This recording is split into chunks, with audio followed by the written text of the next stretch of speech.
আমি যেভাবে market analysis করি, মার্কেট কি সেভাবেই চলে।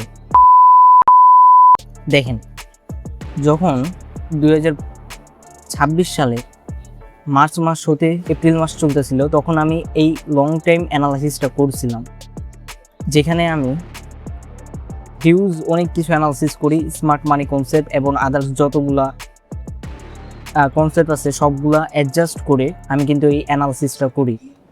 তো আমি মান্থলি টাইম ফ্রেম থেকেই দেখাই।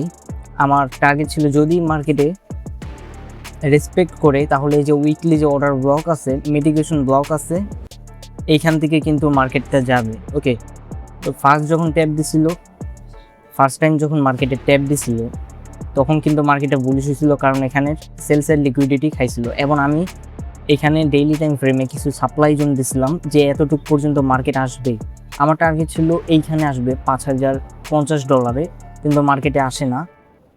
মার্কেটে তার আগেই কিন্তু সেলিং পুশ দিয়ে দিছিল, এবং একটা ভালো একটা সেলিং পুশ অথবা বেয়ারিশ একটা মোমেন্টামে অথবা সাইকেলে ছিল।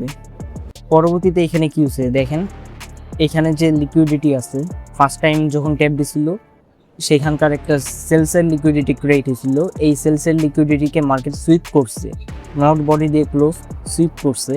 সুইপ করার পরে এইখানে কিন্তু মার্কেটে একটা অ্যাকুমুলেশন ফেজে ছিল।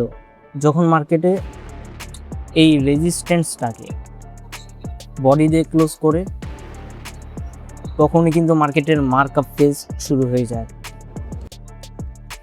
তো দেখেন, আমি জাস্ট এতটুকুই না, মান্থলি টাইম ফ্রেমে আসি। মান্থলি টাইম ফ্রেমে আমি এখানে কিছু জোনও ড্র করে রাখছি। এই জোনের মধ্যে আসলে অথবা এই সাপোর্টে আসলে মার্কেটে ঘুরতে পারে।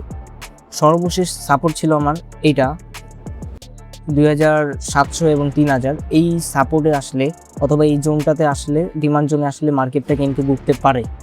তো এইটা ছিল আমার কিছু জোন, কিন্তু তার আগেই মার্কেটে এই উইকলি যে মিটিগেশন ব্লক আছে, এই মিটিগেশন ব্লক থেকেই চলে যায়। তাছাড়া মার্কেটে এখানে কিন্তু চেঞ্জ অফ ক্যারেক্টার ছিল, এই যে দেখতে পাচ্ছেন চেঞ্জ অফ ক্যারেক্টার ছিল।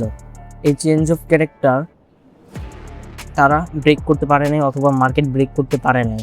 মার্কেটের ডিসকাউন্ট জোন হতে বাইং পুশ আসতেছে। এখন মার্কেটের ফার্স্ট টার্গেট থাকবে হলো $5000, এবং সেকেন্ড টার্গেট থাকবে হলো আমার $5500, এবং তৃতীয় টার্গেট থাকবে হলো এক্সটার্নাল রেঞ্জ এ লিকুইডিটি।